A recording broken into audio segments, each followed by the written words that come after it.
Hi friends, நம்ம விஜய் மல்லி ஸ்டோரியில் வந்துட்டு விஜயே சம்பாதிச்சு அவர் கையில் வந்துட்டு அவர் சம்பாதிச்ச சாப்பாடு தான் சாப்பிட்ணுன்னா கூட இவங்க நினச்சாதான் யார் கையில் சாப்பிடணும், யார் சமைச்சு போடணும், எந்த வீட்டில் உட்காந்து சாப்பிடணும் அப்படிங்கிறதெல்லாம் இவங்க நினச்சி ஓகே சொன்னாதான் ஆகுமா அப்படிங்கிற மாதிரி ஆயிடுச்சு.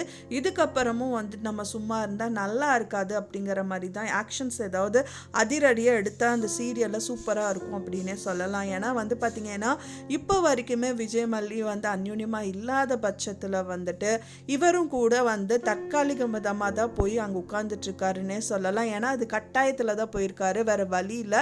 அவங்க பொண்ணை வந்து இவர் கல்யாணம் பண்ணிட்டாரு, அவரோட கடமை இருக்கு இல்லையா. ஸோ அதுக்காக அவங்க குணமாகணுங்கிறதுக்காக தான் அவங்க சொல்கிற பேச்செல்லாம் கேட்டுட்டு இருக்காரு. வெண்பா குட்டிக்கு அது பிடிக்கல அப்படின்னாலும் அந்த குழந்தைய மல்லி மூலியமாக கன்வின்ஸ் பண்ண சொல்லி அவங்கள கூட்டிகிட்டு போய் அங்கே விட்டுருக்காங்க. அவர் வந்து வெண்பானாலே உயிர் விஜய்க்கு. ஸோ அந்த அளவுக்கு வந்து ரொம்ப உயிரான இந்த உறவுகளுக்காக மல்லியும் வந்து உயிருக்கு உயிராக வந்து அவங்களுக்காக வந்து நின்றுட்டு இருக்காங்க. ஸோ இது எல்லாத்தையுமே விட்டுட்டு அங்கே போய் உட்காரணுமா அப்படிங்கிற மாதிரி ஒரு விஷயம் நடந்துட்டுருக்கு. அங்கே உட்காரது கூட பிரச்சனை இல்லைங்க. கடைசியில் வந்து பார்த்திங்கன்னா அட்லீஸ்ட் நீங்கள் சாப்பிட வாங்கன்னா அந்த மல்லி வந்துட்டு கால் பண்ணுறாங்க. அதுக்கு விஜய் வந்து வரமாட்டேன்னு சொல்ல கிடையாது, வரன்னு தான் சொல்கிறாரு. அப்போ கூட இந்த சுடர் வந்துட்டு விடுறதா இல்லை. நீ வேணா அங்கே நான் அவங்க சாப்பிட்றதுக்கு போகணுமா, அப்படியெல்லாம் நான் விட்டுருவேனா, அது அவ்வளோ சீக்கிரம் நான் உங்களை விட்டுருவேனா அப்படிங்கிற மாதிரி அவங்க வந்து மனசில் நினச்சிட்டு இருக்காங்க.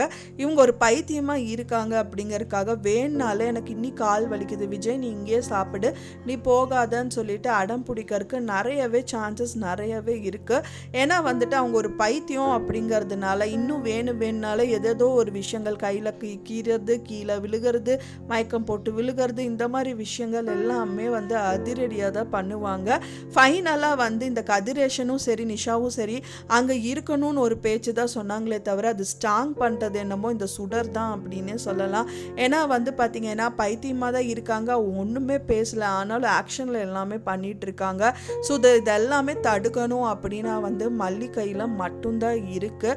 ஏன்னா வந்து பார்த்தீங்கன்னா அவங்க ஃபேஸ் வந்து அவங்க ஒய்ஃப் மாதிரியே இருக்கிறதுனால விஜய் வந்து அவங்க ஒய்ஃபுக்கு செய்கிற கடமை இருக்கு இல்லையா, ஸோ அது பண்ணி தான் ஆகணும் அப்படிங்கிற ஒரு கட்டாயத்தில் தான் அந்த விஷயம் எல்லாமே செய்கிறாங்க.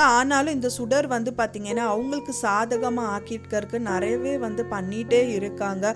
கடைசியில் வந்து விஜயை மாறினாலும் சான்சஸ் நிறையவே இருக்குது. ஏன்னா மல்லி கூட ஒரு விஷயத்தில் சொல்லியிருப்பாங்க அன்னபூர்ணி அம்மா கிட்ட. ஸோ இதெல்லாம் கண்டிப்பாக அவர் வந்து இங்கே அவர் எதுவுமே வந்து எனக்கு சாதகமாக தான் எல்லாம் பண்ணுவார் அப்படின்னு சொல்கிறாங்க. அப்படியே மாறினாலும் நாங்கள் எல்லாமே என் கையிலேயே இருக்குது பெரியம்மா அப்படிங்கிற மாதிரி ஒரு வார்த்தை விடுறாங்க.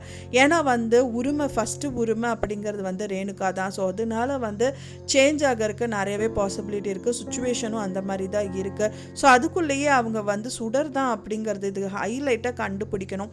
ஸோ அதுக்கான ஆதாரங்கள் வந்து எப்படியாவது திரட்டுமா அப்படிங்கிற எண்ணத்தோடு தான் இந்த ஸ்டோரி வந்துட்டு மூவ் ஆகிட்டுருக்கு. எல்லாருமே இதுக்கு ஹெல்ப் பண்ணணும், அவங்க ஃபேமிலி மெம்பர்ஸ் அப்படின்னே சொல்லலாம். ஸோ வெயிட் பண்ணி பார்க்கலாம் ஃப்ரெண்ட்ஸ் என்ன நடக்குது அப்படின்னு சொல்லிட்டு. நான் சொன்ன இந்த தகவல் உங்களுக்கு பிடிச்சிருந்தா மறக்காமல் லைக் பண்ணுங்கள், ஷேர் பண்ணுங்கள், கமெண்ட் பண்ணுங்கள், சப்ஸ்கிரைப் பண்ணுங்கள். மேலும் இன்னொரு மல்லி சீரியல் அப்டேட்டோட நெக்ஸ்ட் மீட் பண்ணுறேன்.